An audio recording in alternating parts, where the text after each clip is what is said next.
Welcome to the Boys and Ivy Chicago Cubs podcast. Hey, everybody. Welcome to the Boys and Ivy. I'm your host, Jason Mead, alongside my son, Parker Park Chop Mead. Hey, everybody. I want to thank you for tuning in to today's show.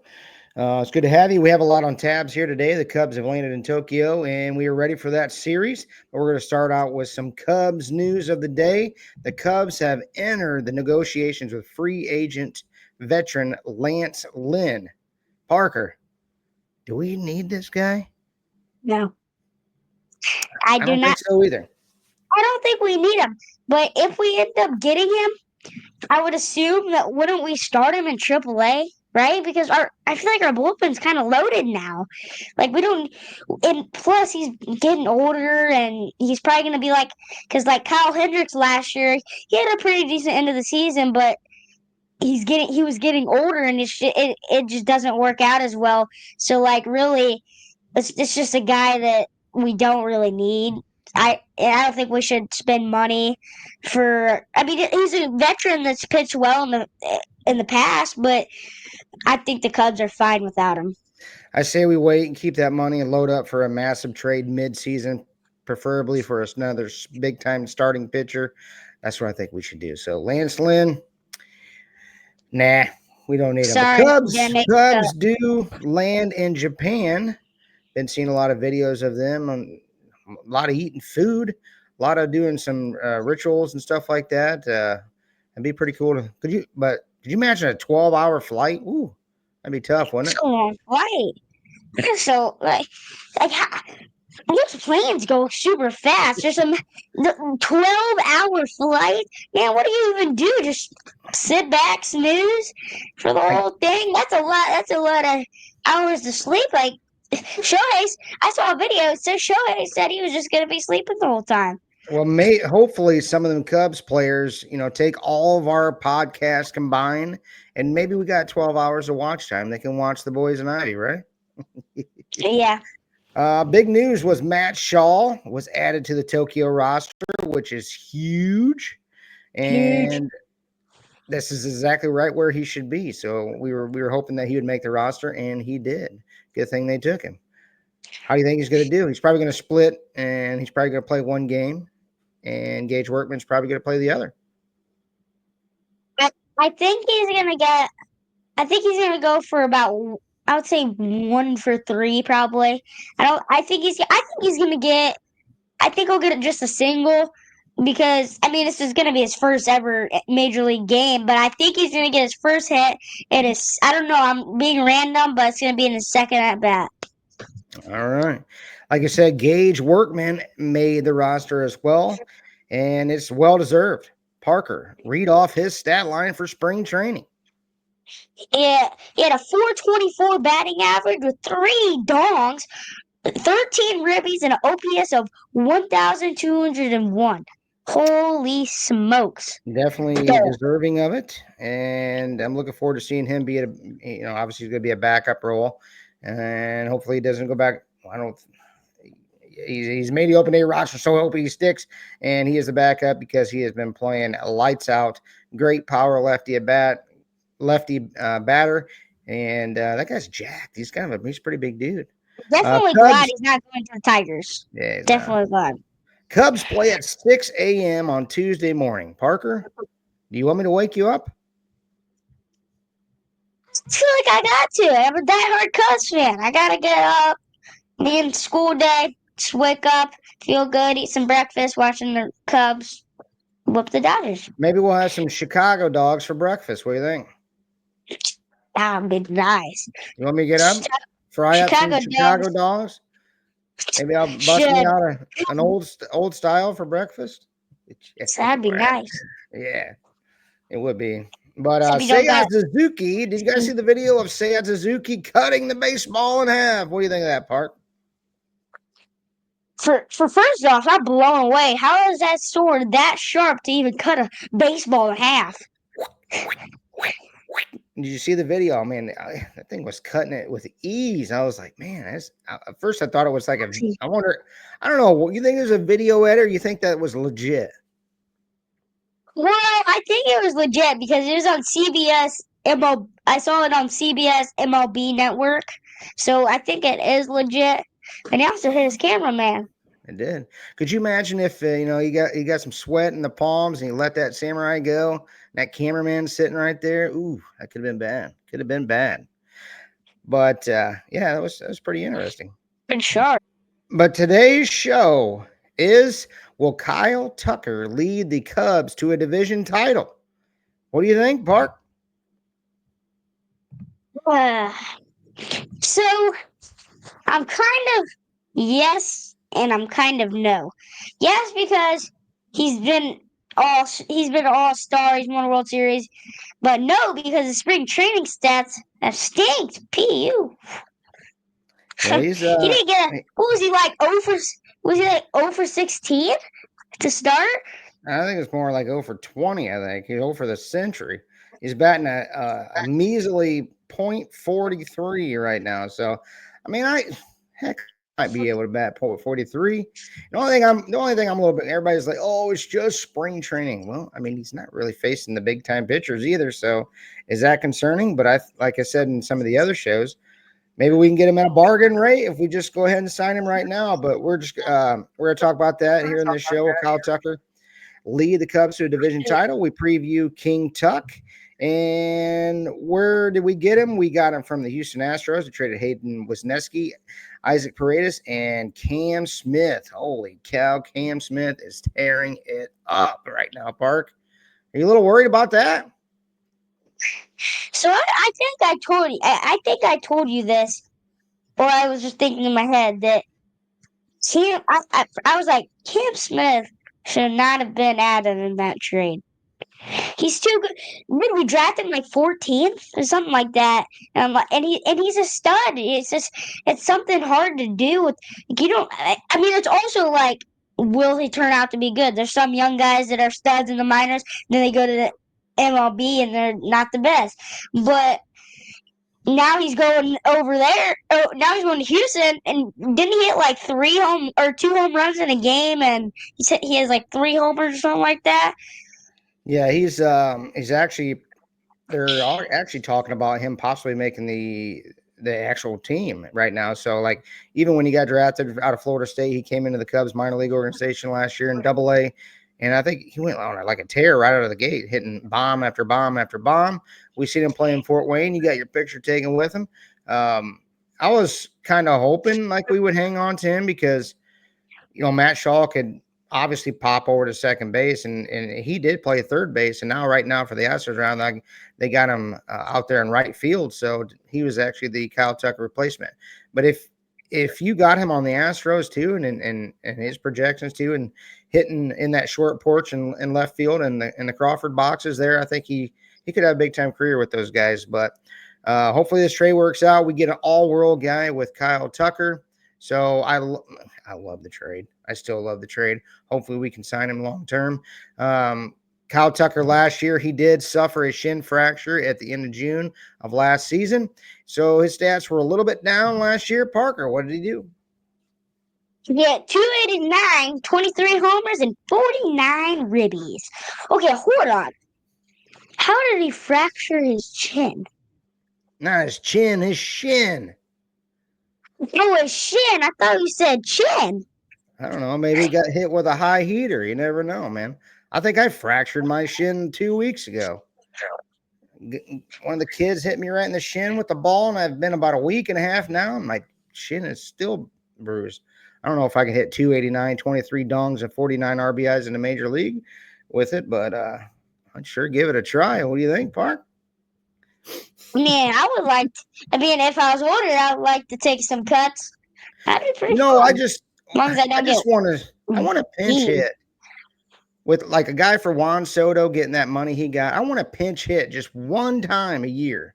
That could be my yearly salary. I don't care if I get beaned. I don't care if I strike out. I think it's got to be like $50,000 to $60,000 in a bat, right?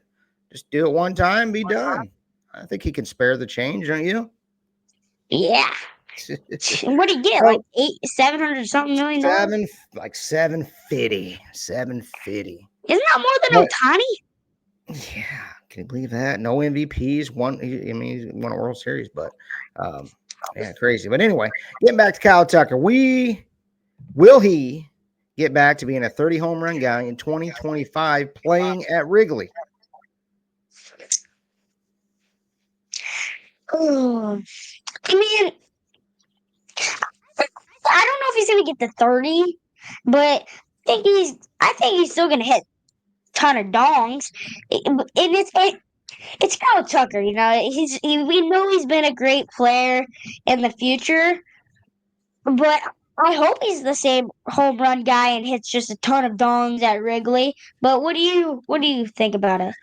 Well, I think he hit like 3 years in a row where he hit over like 29, at least 29. I know last year was down a little bit, but I mean, the guy's just a professional hitter. You look at him in the box, he's comfortable in the box. He takes a lot of walks. He can shoot the ball all over the place. He's a gold glover. He's a replacement for Seiya Suzuki in right field, which I'm a huge fan of. We both have been a huge fan of it, but sometimes Wrigley is tough to hit in, and Wrigley Field ranks 23rd out of 30 MLB parks for left-handed power numbers. So this has got to be a concern, right, Park? Yes, that is a bad concern because power is something that we kind of need. Who's 30? What's You that? know? Who's number 30? Who's the last? I don't know. Probably I don't know. the ugliest ballpark in all the land. That's the ballpark just south of Wrigley, right?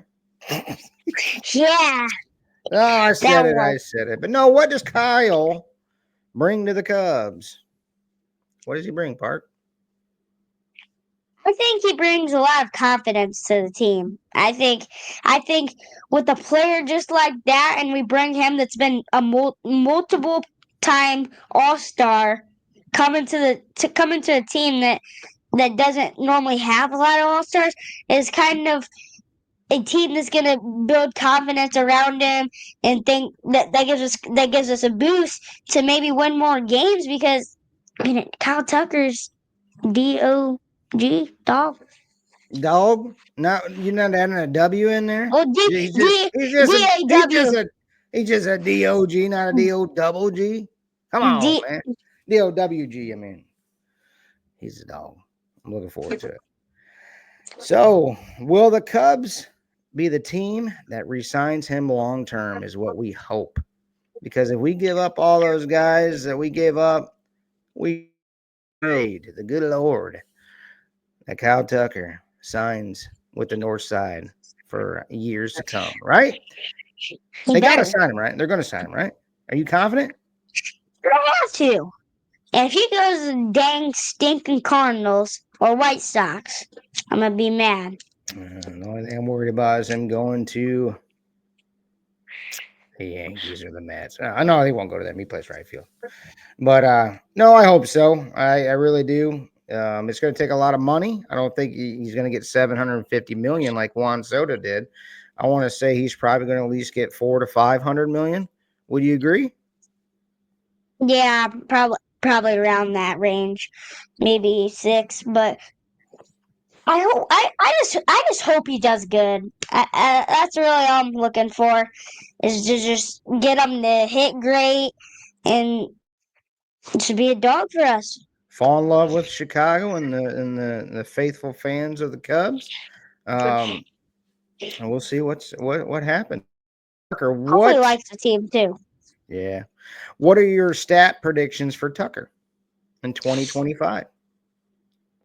I'm gonna go with 285, 26 homers with let's go RBIs. Let's go 96, and then for OPS, I'm gonna go with 1032.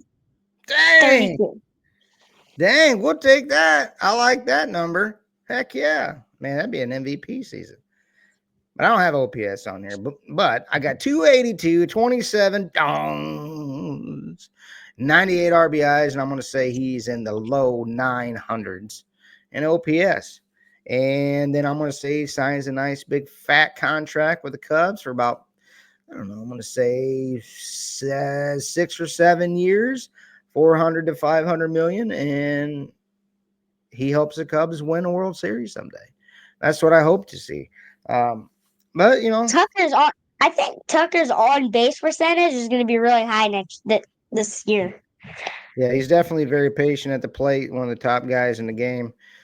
I think, just we've talked about it on this show. Our outfield is just insane. They're the best outfield in the league, hands down. I don't care what anybody out there says. We have the best defensive outfield in the game, and you're going to see it on display here in 2025. Parker, we're also, like I said, we were with the Locked On Cubs guys last year. We talked about we live in the great basketball state of Indiana. Parker, look at this, bud. Let them know what happened today, bud. Oh, they let us down once again. We lost in the first round of the Big Ten tournament to Oregon, 72-59. What are we doing? I hope that didn't. I hope that didn't pop our NCAA tournament bubble, but who knows? Well, here's what I'm hoping for. I've never been a big fan of Mike Woodson. Hopefully, we get a new coach in there, and I want McDermott from Creighton. He'd been rumored to come to B-Town, so that's what we got to hope for. But hopefully, IU still makes the tournament. My friend Cruz said that he thinks Mike Woodson makes him shoot too much threes. Now, I'm a 3-point fan. I like 3-pointers. I mean, I'm a 3-point line guy, but yeah, I think hold on. I actually made a mistake. I actually made a mistake. It's the other way around. My friend Cruzy said that we need a new coach, and then my friend Jared said that we just stop having people like Mbako shooting threes. Yeah, I'll agree with J-Rock on that one. Because Mbako, he's been so up and down. But anyway. Yeah, Hoosiers let us down again. Big news in the college basketball today was this guy right here. Your guy, Cooper Flagg. My guy. Yeah, you're a big Cooper Flagg fan, I thought. Well, I like Cooper Flagg in the I'm gonna like him in the tournament because he's gonna be a big factor as long as he stays healthy. Yeah, do you sit him out? Do you sit him out for the rest of the ACC tournament? I think so, right? Got to get ready for the big dance. A lot on the line. Kid's going to be the #1 draft pick, and he's just a stud. But anyway, we had the guys from Locked On Cubs on our last podcast, and it was a really good time. So below, if you guys would comment on what your predictions for Kyle Tucker is for 2025, and do you think he could lead us to the NL Central crown? And also like, comment, subscribe to our channel. Sure. That's how to help our channel grow. And we would want to thank you guys for logging in here and watching our show. It's been good so far. We have a lot of fun doing it. And Parker, he had a soundbite on Locked On Cubs, and we totally forgot to do it when we had the two guys on here last night. So Parker's going to break it down from now on, and this is how he's going to do it. Parker, let him know. Let's get out of here and get you to bed. This is Boys in Ivy, and see ya. Thank you for watching the Boys in Ivy Cubs podcast. And like always, go Cubs, go!